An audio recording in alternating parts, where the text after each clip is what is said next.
ঈশানের সমস্ত অপরাধের ভরপাই করার জন্য এবার দেবলীনার পুরো পরিবারের কাছে মাথা নত করে ইন্দ্রাণী ক্ষমা চাইল। যে মুহূর্তে দেবলীনার পরিবারের সবাই দেবলীনার কেবিনে ঢুকে পড়ে, ঠিক সেই মুহূর্তে ইন্দ্রাণীও সেখানে ঢুকে। আর তখনই দেবলীনা বলতে থাকে, আন্টি আন্টি তুমি এখানে কেন এসেছো বলো তো?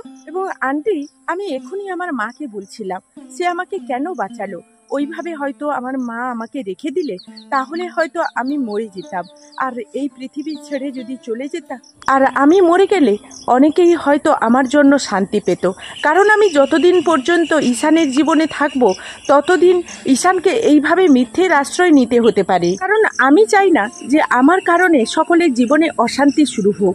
আমি এটাই চাই যে যে যেটাতে খুশি হবে সে সেটাই নিয়ে থাকুক। তখনই ইন্দ্রাণী বলতে থাকে, একদম মুখে তুমি মৃত্যুর কথা আনবে না। তুমি তো কয়েকদিন বাদে আমাদের বাড়িতে বউ হয়ে যাবে, তখনই এইরকম অলক্ষণী কথা কেন আমি তোমার মুখে শুনবো বলো তো? তাই এরপর থেকে আর কোনোদিন তুমি এই মৃত্যুর কথা আনবে না। আমি কিন্তু তোমাকে খুব করে বকবো দেবলীনা। তখনই দেবলীনা বলতে থাকে, আন্টি তুমি আমাকে এতটা কেন ভালোবাসো বলতে পারো? তোমার এই ভালোবাসার জন্য হয়তো ভগবান আমাকে নতুন করে আবার জীবন দিয়েছে। তখনই দেবলীনার মা বলতে থাকে, জানো তো বেবি, তোমার যখন সুইসাইডের এরকম একটা অঘটনের কথা শোনা মাত্রই আন্টি কিন্তু তার পুরো পরিবারকে নিয়ে এক মুহূর্ত দেরি না করে হন্তসন্ত হয়ে এখানে ছুটে এসেছে। ঠিক তখনই দেবলীনা বলতে থাকে, আন্টি আমি তোমার ভালোবাসার মর্যাদা দিতে পারলাম না, পারলে আমাকে তুমি ক্ষমা করে দিও। আমি তোমার কাছে হাত জোড়ো করে ক্ষমা চাইছি। ঈশান, আমি তোমার কাছেও হাত জোড়ো করে ক্ষমা চাইছি। তোমার যদি আমার জন্য কোনো রকম কোনো সমস্যা হয় তার জন্য আমাকে ক্ষমা করে দেবে। তখনই আয়ুষ সাইডে দাঁড়িয়েছিল, বলতে থাকে, না না দেবলীনা, তুমি বরং এখন বিশ্রাম নাও। অন্যদিকে এই সকল কথাগুলো বলার শেষে ইন্দ্রাণী বলতে থাকে, আমার ছেলে যে সকল কাজ করেছে তার জন্য আমি সত্যিই লজ্জিত। দেবলীনা, আমি ইন্দ্রাণী, আমি তোমার গোটা পরিবারের কাছে এরকম হাত জোড়ো করে মাথা নত করে ক্ষমা চাইছি। ঈশান যা কিছু করেছে তার জন্য তুমি ক্ষমা করে দাও।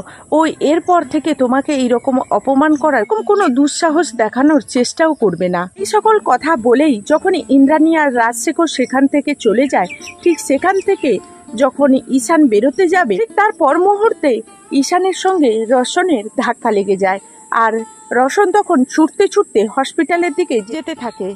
তখনই ঈশান বলতে থাকে, ভাইদা তুই আমাকে খুব করে বলেছিলিস না যাতে আমি কুসুমের সঙ্গে না মেলামেশা করতে থাকি। কুসুম আমার জীবনে সেই একমাত্র ব্যক্তি যে নাকি আমার জীবনে বীজ ঘোলা করেছে। এই দেবলীনাকে নিয়ে তোকে বরং আজকের হাতে নাতে আমি প্রমাণ দিয়ে দিচ্ছি। কিরে দেখ তো দূর থেকে ওই ছেলেটাকে রোশন বলে দেখে মনে হচ্ছে কিনা। তখনই আয়ুষ বলতে থাকে যে হ্যাঁ, কিন্তু তুই নতুন করে আবার কোনো অশান্তিতে জড়ানোর চেষ্টা করিস না, যথেষ্ট হয়েছে। ঈশান বলতে থাকে, ভাইদা চল না তোকে বরং হাতে নাতে প্রমাণ দিয়ে দিই। অন্যদিকে রোশন দেবলীনাকে এক ঝলক দেখার জন্য যখন হাতে ফুল নিয়ে দেবলীনার কেবিনে ঢুকে পড়ে, সেই মুহূর্তে রোশনের পেছন পেছন ঈশান আর আয়ুষ দুজনেই যায়। আর তখনই ঈশান বলতে থাকে, দেখ ভাইদা, প্রেমিকের প্রতি যদি না কোনো টান থাকে তাহলে ওর তো এত বন্ধু বান্ধব, কই কেউ তো ওকে দেখতে এলো না, একমাত্র রোশনই কেন এখন ছুটে এলো বলতো, তাও আবার হাতে ফুল নিয়ে।